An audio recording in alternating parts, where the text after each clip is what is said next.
ओम ह्रीं अरहम णमोजिनाणम। छः ढाला छंद नंबर 7 तक प्रश्नोत्तर हम लिख चुके हैं। आइए अब हम छंद नंबर 8 की ओर चलते हैं। स्वरूपा चरण रूप चारित्र किसे कहते हैं?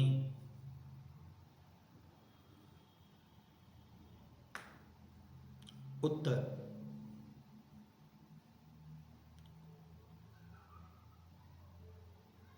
संयमाचरण से युक्त मुनि महाराज जब अपनी आत्मा में रमण करते हैं उस अवस्था को स्वरूपाचरण चारित्र्य कहते हैं।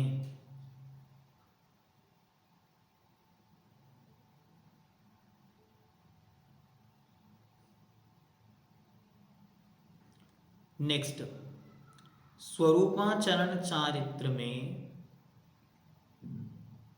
कैसी अवस्था होती है?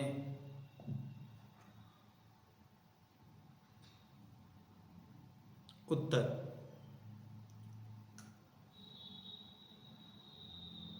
स्वरूपाचरण रूप चारित्र में गुण गुणी का, ज्ञान ज्ञाता ज्ञेय का, ध्यान ध्याता ध्येय का,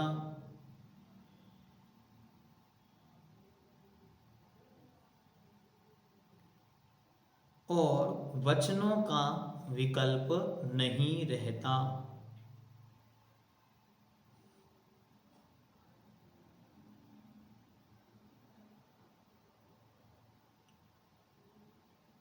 इस स्थिति में मुनि महाराज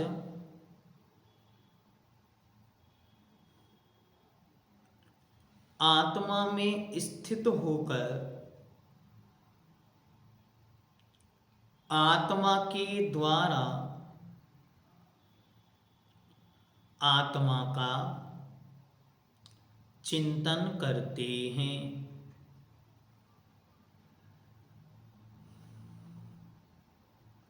इस अवस्था में सम्यक दर्शन, सम्यक ज्ञान, सम्यक चारित्र एकमेक होकर प्रतिभासित होते हैं।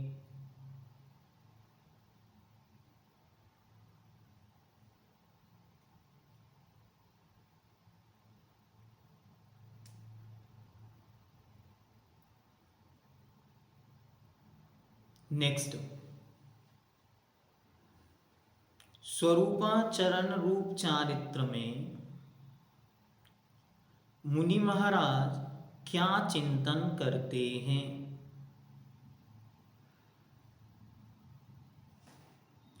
उत्तर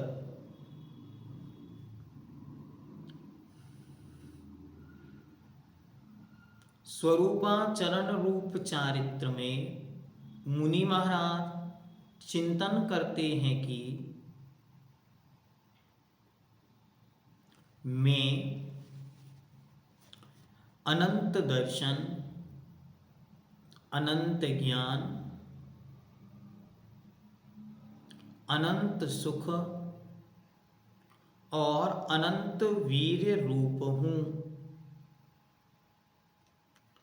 इसके सिवा मुझ में कोई दूसरा भाव नहीं है।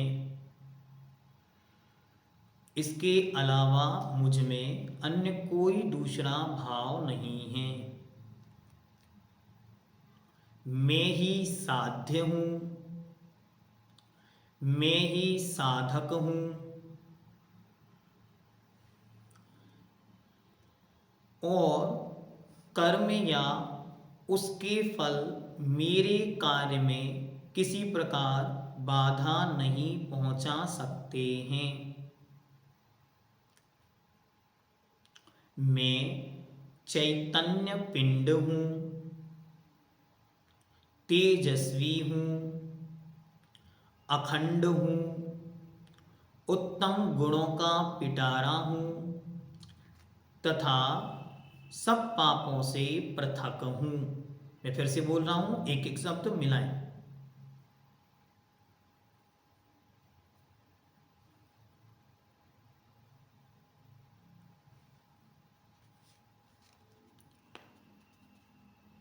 मैं ज्ञान में अनंत ज्ञान, अनंत दर्शन, अनंत सुख और वीर रूप हूँ। इसके सिवा मुझ में कोई दूसरा भाव नहीं है। मैं ही साध्य हूँ, मैं ही साधक हूँ। कोई कर्म या उसका फल मेरे कार्य में किसी प्रकार बाधा नहीं दे सकता है। मैं चैतन्य पिंड हूँ, मैं तेजस्वी हूँ, मैं अखंड हूँ, मैं उत्तम गुणों का पिटारा हूँ या खजाना हूँ तथा सब पापों से पृथक हूँ। यह आपके छंद नंबर 10 तक हुआ। नेक्स्ट, स्वरूपाचरण रूप चारित्र में जो आनंद होता है वह कैसा होता है? उत्तर, अकथनीय, ब्रैकेट में लिखें, जिसका वर्णन करना संभव नहीं है, जिसका कोई वर्णन नहीं कर सकता, ऐसा अद्भुत लौकिक अप्रमेय आनंद होता है।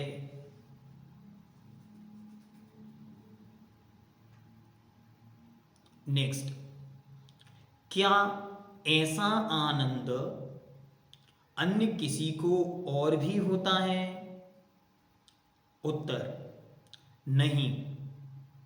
स्वरूपाचरण रूप चारित्र में जो आत्मानंद उत्पन्न होता है वैसा आनंद अन्य किसी के कभी भी नहीं होता।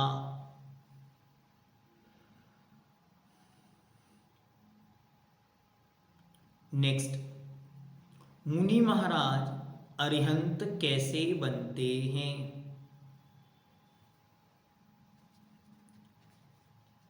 उत्तर, स्वरूपाचरण रूप चारित्र में स्थित मुनिराज स्वरूपाचरण रूप चारित्र में स्थित मुनिराज शुक्ल ध्यान रूपी अग्नि के द्वारा चार घातियां कर्मों को नष्ट कर देते हैं और उन्हें केवल ज्ञान प्राप्त हो जाता है, जिस केवल ज्ञान के द्वारा वे तीनों लोकों की, तीनों कालों की सब बातों को स्पष्ट रूप से जानते हैं तथा भव्य जीवों को मोक्ष मार्ग का उपदेश देते हैं। यही उनकी अरिहंत अवस्था है।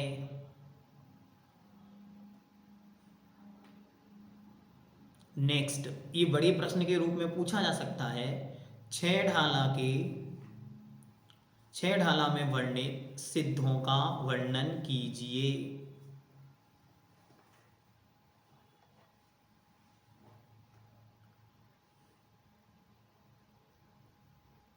छह ढाला में वर्णित सिद्धों का वर्णन कीजिए या सिद्ध अवस्था का वर्णन कीजिए। उत्तर, अरिहंत अवस्था में स्थित जीव के अरिहंत अवस्था में स्थित जीव के आयु के अंत में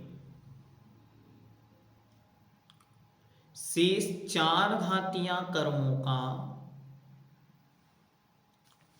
क्षण भर में नाश करके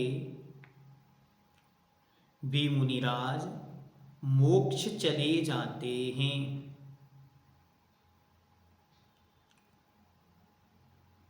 अरिहंत अवस्था में स्थित मुनिराज आयु के अंत में जो 4 अघातीय कर्म बचे थे उनको नष्ट करके और मोक्ष चले जाते हैं। 8 कर्मों के नष्ट होने से उनमें 8 सम्यक्त्व आदि गुण शोभित होने लगते हैं।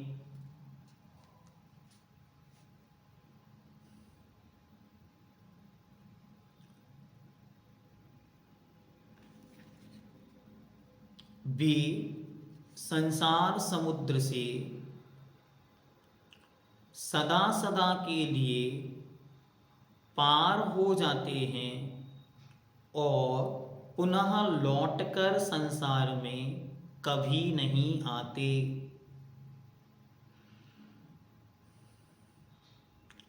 वे निर्विकार, ब्रैकेट में लिख सकते विकार रहित,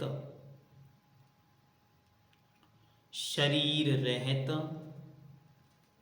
शुद्ध, चैतन्यमय,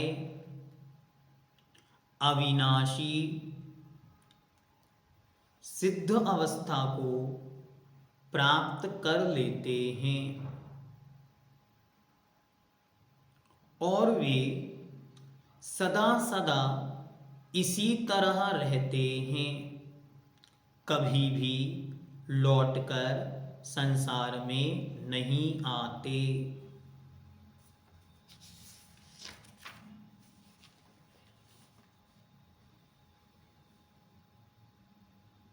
अगला, अनादिकाल से हम जीवों ने संसार में क्या किया है?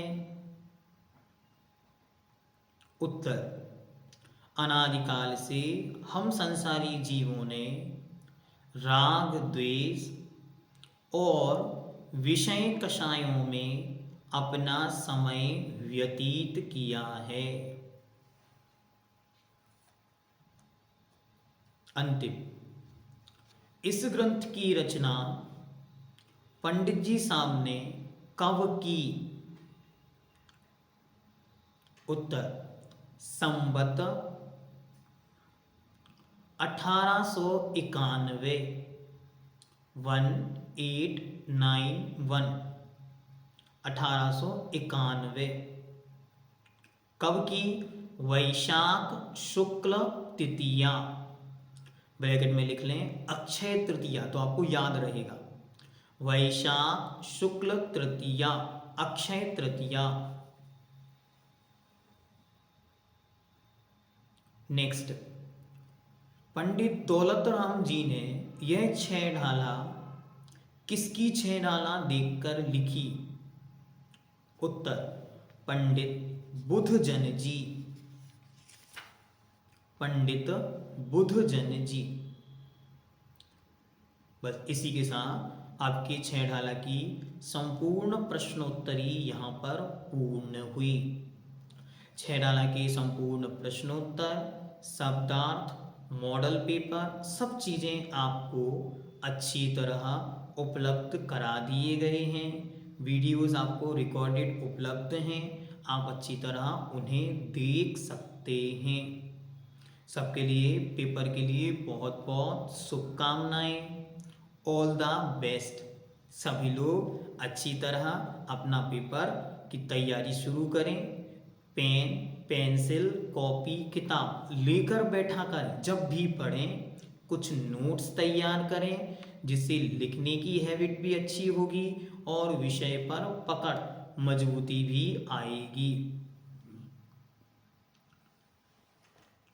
ओम नमः सिद्धेभ्यः।